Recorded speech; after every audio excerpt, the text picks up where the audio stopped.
स्थिति हो गई, देह गेहात्म विस्मृति हो गई। उन लोगों की तन्मयावस्था को देख करके नारद जी ने कहा, नारदो वाक्यम अब्रवीत, नारद जी ने कहा, अलौकिको महिमा मुनीश्वरा सप्ताह यज्ञेन विलोकितो मया मूढ़ा सठाये पशुपक्षिणोत्र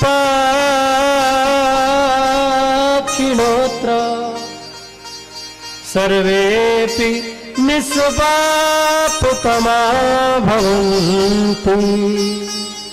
नारद जी ने कहा, धन्य है यह भगवान की कथा, अलौकिकोयम महिमा मुनीश्वरा। हे मुनीश्वरों, भागवत कथा की यह महिमा बड़ी दिव्य है, बड़ी दिव्य है, अतिशय दिव्य है।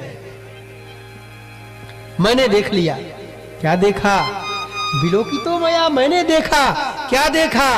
मूढ़ा सठा ये पशु पक्षिणोत्र, जो मूढ़ है, सठ है, यहां तक कि जो पशु है, पक्षी है, सर्वेपि निष्पापतमा भवन्ति, सब के सब पाप से शून्य हो गए। केवल पाप शून्य नहीं हुए, केवल पाप शून्य नहीं हुए, निष्पापतम हो गए। निष्पाप, निष्पापतर और निष्पापतम। उत्कर्ष अर्थ में तम प्रत्यय का प्रयोग होता है। अंग्रेजी में जैसे हम लोग गुड, बेटर, बेस्ट, अच्छा है गुड, अच्छे से अच्छा है बेटर, बेस्ट कह दिया तो फिर उसके बाद कुछ कहने की आवश्यकता नहीं है, मतलब सबसे बढ़िया है। मारवाड़ी में कहते हैं चोखो है, बड़े चोखो पंडित है, मतलब बड़े अच्छे पंडित जी हैं।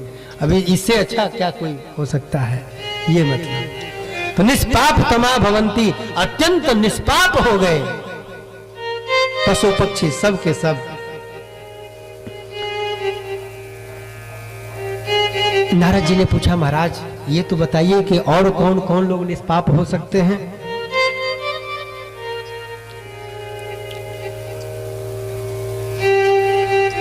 कुमारों ने कहा कि महाराज बस इतना ही समझ लीजिए, ये मानवाः पाप कृतास्तु सर्वदा सदा दुराचार विमार, सदा दुचार रता विमार्गगाः क्रोधाग्नि दग्धा कुटिलाश्च कामिनः सप्ताह यज्ञेन कलौ पुनन्तिते। जो मानव हमेशा पाप करते रहे हैं, पापमयी जोनी के जो मानव हैं वे भी, जो हमेशा पाप करते रहे हैं वे भी, जो सदा दुराचार में रत रहे हैं वे लोग भी, क्रोध रूपी अग्नि ने जिनके हृदय को भस्म कर रखा है, क्रोधाग्नि दग्धा कुटिलाश्च कामिना, जो हमेशा कुटिल षड्यंत्र रचते रहते हैं वे लोग भी, कामी से कामी व्यक्ति भी सप्ताह यज्ञेन कलौ पुनन्तिते, भागवत कथा सप्ताह यज्ञ के अनुष्ठान में बैठ करके प्रेम पूर्वक सावधानी पूर्वक यदि भागवत कथा का श्रवण करता है तो वह व्यक्ति निष्पाप हो जाता है। कहा महाराज इसके संबंध में कोई इतिहास भी है? कहा है ना, एक इतिहास है, बड़ा सुंदर इतिहास है। कहा महाराज कृपा करके सुनाने का कष्ट करें। तो कुमारों ने कहा, अत्र ते कीर्तयिष्याम इतिहासं पुरातनम यस्य श्रवण मात्रेण पापहानि प्रजायते। एक इतिहास सुनाता हूं जिस इतिहास को सुनने पर पाप की हानि होती है, पाप समाप्त हो जाता है। तुंगभद्रा नदी के तट पर एक नगर था। उस नगर में एक आत्मदेव नामक ब्राह्मण रहते थे। वो ब्राह्मण क्या थे? द्वितीय इव भास्करः, उनका ज्ञान जैसे एक आकाश गगनचारी भास्कर हैं, सूर्य हैं, वो अंधकार को समाप्त कर देते हैं, जगत में प्रकाश भर देते हैं। उन्हीं सूर्य के समान वे आत्मदेव ब्राह्मण थे। अर्थात उनका जो ज्ञान था अंधकार को नष्ट करने के लिए सूर्य के समान था। ऐसे आत्मदेव ब्राह्मण थे। श्रौत स्मार्त कर्मों में बड़े ही निष्णात थे। सर्व वेद विशारद, सभी वेदों का ज्ञान था उनको। बड़े धनवान भी थे। उनकी पत्नी थी तत्प्रिया धुंधुली स्मृता, उनकी पत्नी का नाम धुंधुली देवी था। पंडित जी तो बड़े अच्छे थे, लेकिन पंडित जी जितने ही अच्छे थे, पंडिताइन, समझ जाइए, अब हम कहेंगे नहीं। स्ववाक्य स्थापिका नित्यम सुंदरी शुक्लोद्भवा, हमेशा अपने बात को ही स्थापित करने के फिराक में रहती थी। पंडित जी कुछ कहें तो सुन लेती थी, कहते आप नहीं समझते हैं ना, हम जो कह रहे हैं वो सुनिए, ऐसा करिए तभी ठीक रहेगा। हाँ, आपको कुछ ना लोक व्यवहार का ज्ञान नहीं, आप सब गड़बड़ कर देते हैं। हम जैसा कह रहे हैं वैसा करिए। स्ववाक्य स्थापिका नित्यम, भाई देखिए हम अपने मन से तो बोल नहीं रहे हैं, आप लोग वैसी नहीं है भाई, आप लोग तो काशी के लोग हैं। हाँ, आप ज्ञान भूमि के लोग हैं, आप लोग ऐसे नहीं हैं, ऐसे हो ही नहीं सकते। स्ववाक्य स्थापिका नित्यम, अपने बात को ही जो है स्थापित करने के चक्कर में रहती थी पंडिताइन। और सूराच गृह कृत्येषु कृपणा कलह प्रिया, सूराच गृह, सूर शब्द का प्रयोग होता है, सूर मतलब वीर, बड़ी वीरांगना थी। युद्ध करने जाती थी क्या? लक्ष्मीबाई थी? कहा नहीं नहीं, युद्ध करने नहीं जाती थी। गृह कृत्येषु, घर के काम में तो एकदम बड़ी वीरांगना थी। शाम तक का काम जो है सवेरे ही करके रख देती थी। सवेरे ही बड़े वाले कुकर में भर कुकर चावल बना दे देवी जी, रख दे। अब पंडित जी जब आवे तो महाराज चावल बना हुआ है, सवेरे एक बार खिला के भेज दें, दोपहर में आवे तो फिर जो है चावल बना बनाया है, दूसरे बर्तन में रख करके थोड़ा पानी डाल करके फिर से चढ़ा दिया चूल्हे पे, फिर गर्म हो गया, फिर खिला दिया। 3 टाइम का काम एक टाइम में खत्म। सूराच गृह कृत्येषु कृपणा कलह प्रिया, बड़ी कंजूस थी। व्यक्ति को कंजूस नहीं होना चाहिए। भगवान कंजूस लोगों पे नहीं रीझते हैं, उदार लोगों पे भगवान रीझते हैं। हमारे गुरु जी कहते हैं, हमारे आदरणीय चाचा जी शांताराम मिश्र जी मानस कोकिल हैं, मानस के बहुत बड़े विद्वान हैं। सुनो उदार ताहि देई गति राम उदारा, भगवान बड़े उदार हैं। कैसी गति दी? उदार गति प्रदान कर दी। ताहि देई गति राम उदारा, सरोरी के आश्रम पगुधारा, भगवान बड़े उदार है। व्यक्ति को उदार होना चाहिए, कृपण नहीं होना चाहिए। और कोई कृपण व्यक्ति हो तो उसका नाम नहीं लेना चाहिए, नाम लेने से दोष लगता है। हमारे यहाँ शास्त्रों में कहा गया है, आत्म नाम गुरोर नामो नामाति कृपणस्य च श्रेयस्कारेण गृहिणीया ज्येष्ठापत्य कलत्रयो हो। अपना नाम, गुरु जी का नाम, और अगर गुरु जी का नाम लेना हो तो उसमें श्री श्री 1008 श्री ऐसे लगा करके तो गुरु जी का नाम लेना चाहिए। लोगों को कैसे पता चलेगा कि फलाने आपके गुरु जी हैं? आत्मनाम गुरोर नाम नामाति कृपणस्य च, अति कृपणस्य, कृपण व्यक्ति का नाम नहीं लेना। सुमनी पूछे सुम से काहे बदन मलिन, एक बार कंजूसनी ने कंजूस से पूछा, कंजूसनी ने कंजूस से पूछा, सुमनी पूछे सुम से काहे बदन मलिन, तुम्हारा मुख मलिन क्यों है? तो जो कंजूस था उसने कहा, देते देखा और को ताते बदन मलिन, मैंने देखा कि लोग बड़ा दान कर रहे हैं, बड़ा दान कर रहे हैं, मैं तो दान करता नहीं हूं, इसलिए मेरा मुख मलिन हो गया। भगवान कब मेरे ऊपर प्रेरणा करेंगे कि मैं भी कुछ दान धर्म दया सब करूंगा।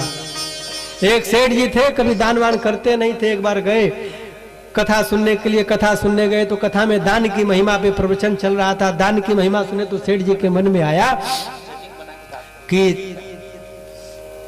हम भी दान करेंगे। आज जब आरती आएगी हमारे सामने तो आज उसमें हम कुछ रखेंगे।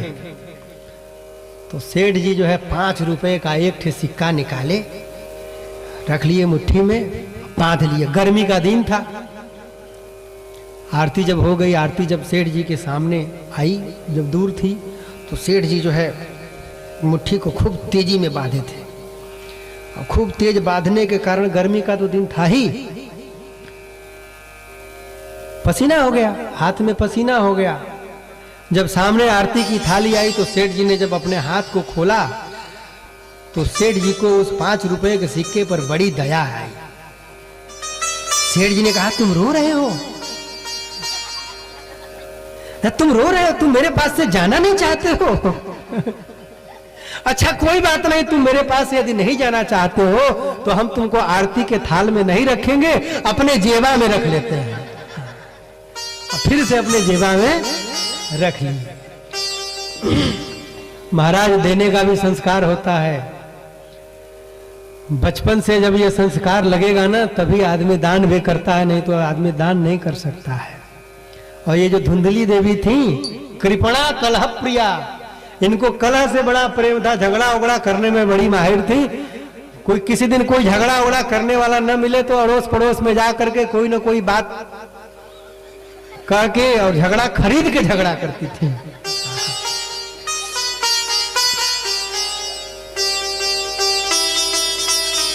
लेकिन आत्मदेव जी महाराज को कोई पुत्र नहीं था। पुत्र न होने के कारण आत्मदेव बड़े व्याकुल रहते थे, बड़े चिंतित रहते थे कि मुझे पुत्र नहीं है। अपुत्रस्य गतिर् नास्ति, जिसको पुत्र नहीं होता है उसकी गति नहीं होती है। पुत्र जो होते हैं वो पुम नाम नरकात् त्रायते इति पुत्रः, पुम नाम नरक से जो तरण करता है उसको पुत्र कहते हैं। तो आत्मदेव जी को पुत्र न होने के कारण बड़ी चिंता होती थी। पुत्र उत्पन्न हो जाए इसके लिए उन्होंने बहुत अनुष्ठान किया, ब्राह्मणों को खूब दान दिया। गो भू हिरण्यवासांसी दीनेभ्यो यक्षतः सब, गाय भूमि स्वर्ण हमेशा दीनों को दान करते थे। फिर भी जब पुत्र नहीं हुआ तो बड़े चिंतित हुआ, बहुत चिंतित हुए। और चिंतित होकर के एक दिन घर छोड़ करके वन में चले गए। वन में जाकर के आत्मदेव ने सोचा कि आज मैं आत्महत्या कर लूंगा।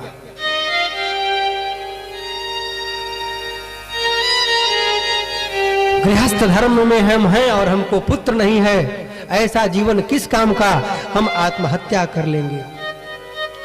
एक नदी के तट पर बैठ गए आत्मदेव जी, चिंतित थे, आत्महत्या करना चाहते थे। मानो उसी समय भगवान को करुणा आ गई कि इतना बढ़िया ब्राह्मण है, वेद वेदांत का ज्ञाता है, और अगर यह आत्महत्या कर लेगा तो ठीक बात नहीं है। भगवान ने करुणा किया और भगवान ने सन्यासी वेश धारण कर लिया। और सन्यासी वेश धारण करके भगवान वहां आत्मदेव के सामने उपस्थित हो गए।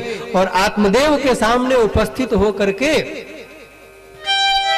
पूछा, यतिरुवाच, सन्यासी ने पूछा, कथम रोदसी विप्रत्वम काते चिंता बलीयसी।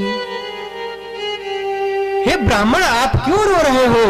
कौन सी चिंता आपको सता रही है? बदतम सत्वरम मह्यम स्वस्य दुःखस्य कारणम। तुम जल्दी से अपने दुख को मुझे बता दो, तुम्हारे दुख का क्या कारण है? भगवान ही तो थे जो यति वेश में आए थे। भगवान तो चाहते हैं कि व्यक्ति हमारे पास आवे और पास आकर के अपने दुख को हमसे निवेदित कर दे। रक्षा अपेक्षा में पक्षते, भगवान चाहते हैं कि भक्त आकर के हमसे कहे, अपनी अवस्था हमसे बतावे, अपना दुख हमको बतावे, तब हम उसके दुख को दूर कर देंगे। भगवान कृष्ण ने सुदामा जी से क्या कहा? हाय महा दुख पायो सखा, तुम आए इतैन कितै दिन खोए। तुम यहां आए क्यों नहीं? इतना विलंब तुमने क्यों कर लिया? तुमको तो और पहले आ जाना चाहिए। यति के वेश में भगवान बोल रहे हैं, बदत्तुम सत्वरम मह्यम, तुम जल्दी से मुझे बताओ तुम्हारे दुख का क्या कारण है। तब आत्मदेव जी ने बताया कि महाराज मुझे पुत्र नहीं है, इस कारण मैं दुखी हूं और मैं आत्महत्या करने के लिए आया था। धिक जीवितम प्रजाहीनम धिक गृहम च प्रजा विना। वह घर किस काम का है जिस घर में छोटे छोटे बच्चों की किलकारियां न गूंजती हों, छोटे छोटे बच्चों की पैजनी से रुंझुन रुंझुन जिसका आंगन न करता हो, वह आंगन भी कोई आंगन है।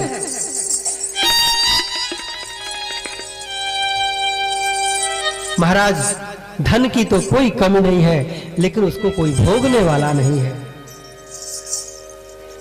पाल लेते या मया धेनु सा बंध्या सर्वथा भवेत। और महाराज मेरे दुर्भाग्य की सीमा नहीं है। मैं अगर कोई गैया पालता हूं तो वह गैया बछड़ा नहीं देती। मैं कोई पेड़ लगाता हूं तो वह पेड़ फल नहीं देता है। मेरे पूर्वज मेरे गर्म आंसुओं को पीते हैं।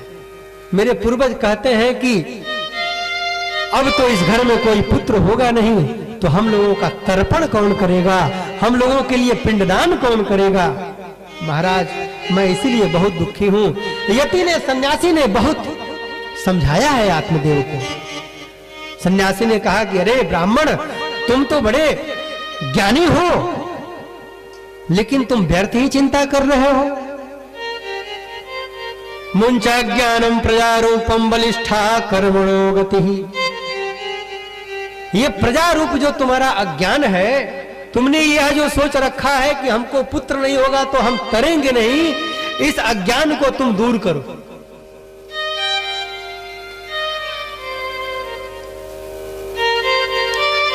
उद्धरेदात्मनात्मानम नात्मानम अवसादयेत। स्वयं से ही अपना उद्धार करना चाहिए। स्वयं से उद्धार नहीं कर पाएंगे तो क्या पुत्र उद्धार कर देगा। यति ने समझाया, अरे ब्राह्मण तमेव विदित्वा मृत्युमेति नान्यः पंथा विद्यते अयनाय। तमेव विदित्वा, उस ईश्वर को जानकर ही मृत्युम एति व्यक्ति मृत्यु पर विजय प्राप्त करता है। नान्य पंथा विद्यते अयनाय। अयनाय अन्य पंथा न विद्यते। मोक्ष के लिए संसार सिंधु से तरने के लिए कोई दूसरा उपाय नहीं है। स्वयं ही अपना उद्धार करना चाहिए। ब्राह्मण ने कहा, महाराज मैं कुछ नहीं जानता हूं, मुझे मालूम है आप बहुत भारी संत हैं, बहुत बड़े संत हैं, आप कृपा पूर्वक मेरे सामने आए हैं, आप मुझे पुत्र दीजिए।